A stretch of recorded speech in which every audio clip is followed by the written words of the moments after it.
చంద్రబాబుని రీకాల్ చేయటం అన్న మాట అంటే చంద్రబాబు నాయుడు గారు ఎవరు? ఈరోజు గౌరవ సీఎం గారు.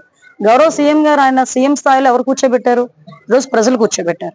ఎంత ఓట్ల మెజార్టీతో కూర్చోబెట్టారు? 164 సీట్లు ఇచ్చి 90% పైన ఈరోజు స్టేక్ ఇచ్చి మాకు ఈరోజు కూర్చోబెట్టిన పరిస్థితి. నువ్వు రీకాల్ చంద్రబాబు నాయుడు గారిని చేస్తాను అంటే అది రీకాల్ చంద్రబాబు నాయుడు గారిని చేయటం కాదు, రీకాల్ ప్రజలను చేస్తున్నాడా? ఈరోజు ప్రజల తీర్పుని చేస్తున్నారు రీకాల్. ఈ రోజు దయచేసి అది అర్థం చేసుకోవాలి. ఈ రోజు జగన్మోహన్ రెడ్డి రీకాల్ చేయడం అవి కాదండి. ఈ రోజు మీరు ఒక విషయం అర్థం చేసుకుంటే ఒక మనిషిగా కూడా ప్రవర్తించటం లేదు, ఒక మానవత్వం ఉన్న మనిషిగా కూడా ప్రవర్తించడం లేదన్నదైతే ఈ రోజు మా ఉద్దేశం. ఈ రోజు ప్రసన్న కుమార్ రెడ్డి ఎక్స్ఎమ్మెల్యే, అతని మీద సుమారుగా 50,000 పైన మెజారిటీతో అక్కడ ప్రశాంతి రెడ్డి గారు గెలిచారు. అంటే అక్కడ నియోజకవర్గ ప్రజలందరూ కూడా ఆవిడని ఆశీర్వదించారు. 50,000 పైకి మెజారిటీతో ఆవిడ గెలిచారు. అదేవిధంగా చాలా మంది వైఎస్ఆర్సీపీ నాయకులు అక్కడ ఇతని బాధ భరించలేక టీడీపీలోకి వచ్చిన సందర్భాన్ని కూడా గుర్తు చేయాలి. దీనంతటినీ ఓర్వలేక సొంత చెల్లి అవుతుందట తెలుసా మీకు? మొన్నటి వరకు నాకు ఆవిడ చెల్లి అవుతుందన్న సంగతి తెలియదు. ప్రసన్న కుమార్ రెడ్డికి స్వయాన చెల్లి వరుస అవుతుందట.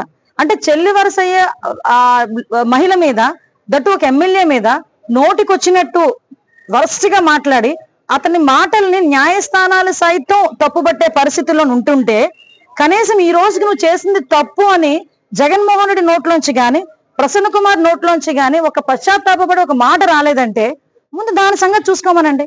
నేనేమంటానంటే ముందు ఇంట గెలిచి రచ్చగెలాలి అంటారు. నువ్వు ఇంట్లో నీ తల్లికి చెల్లికి కూడా ఇలాంటి ట్రీట్మెంట్ ఇచ్చి రోడ్డు మీద పడేసావు. తల్లికి ఇచ్చే గౌరవం ఇవ్వలేదు, చెల్లికి ఇచ్చే గౌరవం ఇవ్వలేదు. అంటే ఇప్పుడు ఎక్కడో ప్రసన్న కుమార్ రెడ్డి ఎక్కడో నేర్చుకోలేదండి.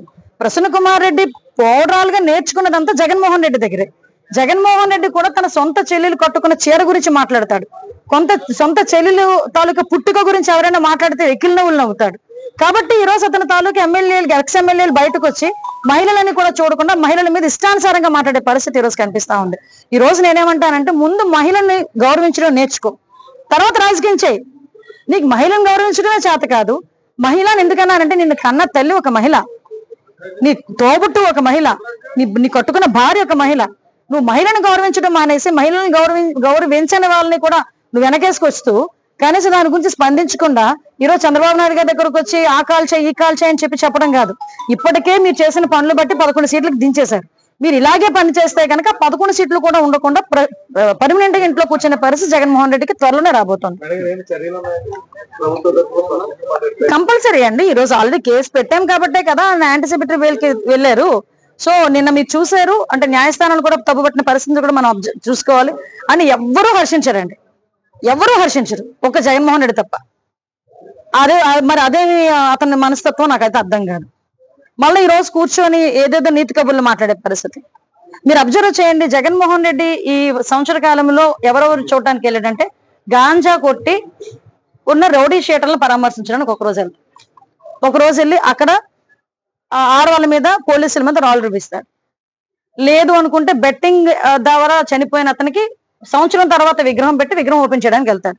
సంవత్సరం తర్వాత చనిపోయిన వాడికి విగ్రహం ఓపెన్ చేయడానికి వెళ్ళి ముగ్గురిని చంపేశాడు. కారు కింద అతనికి ఏంటంటే మొన్న చూశాను, ఒకసారేమో తలకే తొక్కించాడు, మొన్న మామిడికాయ తొక్కించాడు. మామిడికాయలు రోడ్డు మీద పంట అండి. నిజంగా ఆ పండించిన వాడికి ఎంత బాధ ఉంటుంది తెలుసా?